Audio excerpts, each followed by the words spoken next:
Hello, everyone, and welcome back to the Learn English podcast. I'm Emily. And I'm Alex. It's great to be with you all again. Today, Alex, we're diving into a topic that I think every single language learner can relate to, and often it's a source of a lot of anxiety, making mistakes. Oh, absolutely, Emily. The fear of making mistakes is huge.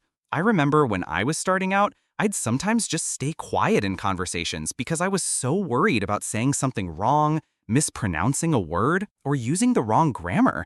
It can be paralyzing. Exactly. That fear can really hold us back. But what if I told you, and told our listeners, that making mistakes isn't just inevitable, but it's actually your secret weapon for achieving fluency? A secret weapon? That's a fascinating way to put it, Emily. Usually, we see mistakes as something negative, something to avoid at all costs. How can they be a weapon for good? Well, think about it, Alex. How do we learn anything, really? We try, we might not get it right the first time, we adjust, and we try again. Each mistake is a data point. It shows you where your current understanding might have a gap, or where you need more practice. Without making those errors, you wouldn't know what to focus on. That makes sense. So instead of seeing a mistake as a failure, we should see it as feedback? Like a signpost telling us, hey, pay a little more attention here. Precisely. And it goes deeper than that. When you make a mistake and then you're corrected, or you self-correct, that learning moment is incredibly powerful. The new information is more likely to stick because there's an experience attached to it, often an emotional one, even if it's just mild embarrassment. That helps solidify the correct form in your mind. I can see that. I definitely remember some of my more memorable mistakes, and I rarely make those particular ones again. But what about the feeling of embarrassment or the fear of being judged, Emily?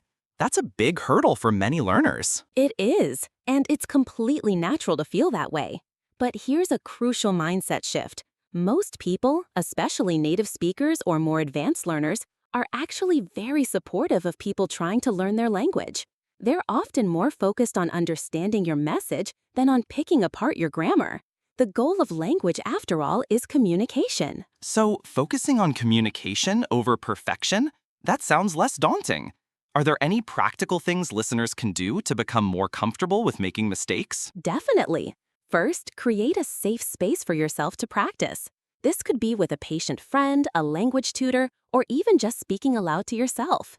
The shadowing technique we often talk about is great here. You're repeating native speech, which builds muscle memory and confidence with pronunciation and flow, reducing one type of error. Right. Shadowing helps you get the sounds and rhythm down.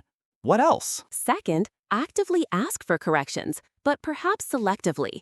You might say to a language partner, "Today, could you please correct my use of prepositions?" This way, you're not overwhelmed. Third, when you do make a mistake and learn from it, acknowledge it as progress. You've just learned something new. You're one step closer to fluency. So it's about reframing the entire experience. Mistakes aren't a sign you're bad at English. They're a sign you're learning English, that you're actively trying and pushing your boundaries. You've hit the nail on the head, Alex. Fluency isn't about speaking perfect English without any mistakes.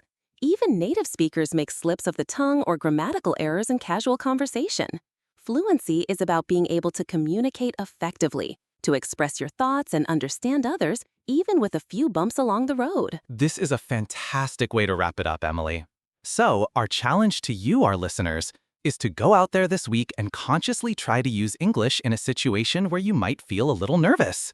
And if you make a mistake, give yourself a pat on the back. Well said, Alex. That's all the time we have for today's Learn English podcast. Keep practicing, keep learning, and don't be afraid to make those valuable mistakes. Until next time, happy learning, everyone.